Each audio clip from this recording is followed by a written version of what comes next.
Good morning everyone. We are here at Eden.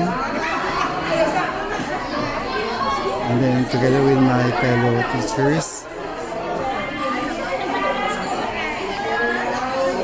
for our 3-day beginning with the basic training on gender and development God in DO number 40 series of 2012 Child Protection Policy. So dito kami ngayon sa the last day of our training seminar.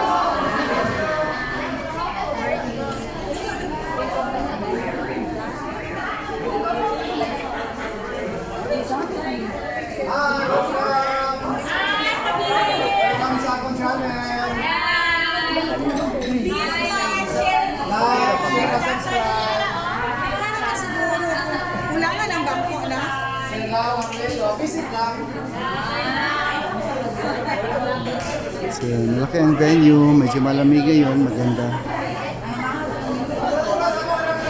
So, this is the venue. Kasi pangalan sa lugar, Eden Nature Park. Eden Nature Park. Okay, the place is called Eden Nature Park and Resort Davao. So, ito yung merienda namin ngayon. So, this morning, so by the time after 8 yata, start namin webinar or seminar. So start meron coffee sa gilid.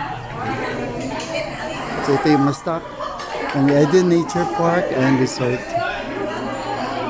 So ito kami ginahat ng mga teachers sa Pablo Lorenzo National High School. So we go outside. So ito po yung outside medyo ang lugar. So mayroong mga zip line, may mga rides pa dito. So magandang lugar.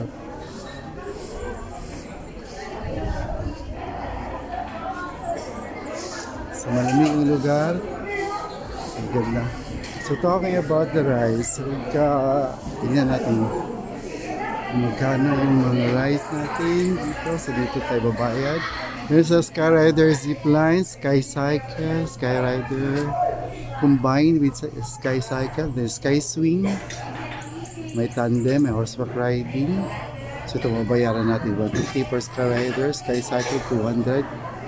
Combo Skyrider is Sky Cycle 300, Sky Swing 300, single and then tandem 400, horseback riding 200, and Skyway 200. So operating hours po, bali Thursday, 1 to 5, Friday, Saturday naman, 8 to 5. So it's natin. So we go outside, magandang lugar po. So conducive for a family gathering, reunion, yun po. So observe pa rin ng protocol. So we are now in Eden Nature and Park and Resort Park. So thank you for watching and good morning.